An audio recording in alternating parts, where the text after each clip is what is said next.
ও ফালতু সব ড্রামাবাজি, ও হারবে জানে, ওই জন্য পালাচ্ছে। শুভেন্দুদা,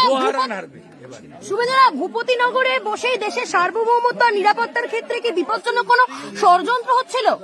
কি বলবেন ভূপতিনগরের এই কেস নিয়ে? ওখানে বোমা তৈরি করা হচ্ছিল আরডিএক্স এবং জিলোটিন, তো এর বাইরেও কয়েকটা দেহ গায়েব করেছে, যার প্রমাণ এখনো কেউ পায়নি। তাই ওখানে যে জিলোটিন এবং আরডিএক্স এর মশলা ব্যবহৃত হয়েছে, এটা সাধারণত যারা ইন্টারন্যাশনাল টেররিস্ট, যারা বিভিন্ন দেশকে অস্থির করতে চায়, তারাই ব্যবহার করে। এই যে আজকে জাতীয় নির্বাচন কমিশনের সামনে থেকে তৃণমূলের সাংসদদের গ্রেপ্তার করালো, পুলিশ আটক করলো, তারা এজেন্টসের বিরুদ্ধে ধর্ণা করতে গিয়েছিল, কি বলবেন এই বিষয়টাকে নিয়ে? ভয় পেয়েছে, চোরেরা ভয় পেয়েছে, বাড়িতে ঘুমাতে পারছে না।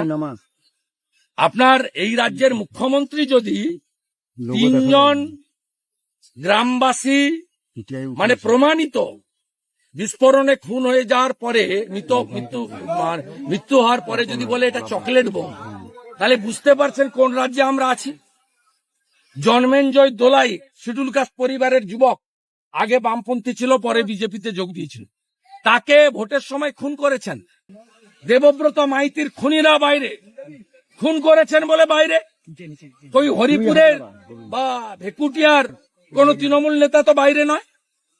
যারা খুনি, যারা অভিযুক্ত, যারা সন্ত্রাসী, তাদের বিরুদ্ধেই কোর্টের নির্দেশে তদন্তকারী সংস্থা কাজ করছে।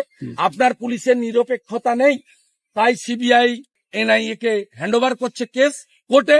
আপনি কোর্টে চ্যালেঞ্জ না করে আপনি বাজার গরম করতে চাইছেন, আর মিডিয়াতে থাকার জন্য যেখানে সেখানে সিঁড়িতে বসে পড়ছেন।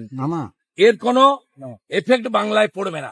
বাংলার জনগণ অপেক্ষায় আছে কবে মাপলারের পরে হাওয়াই চটি ভিতরে যাবে।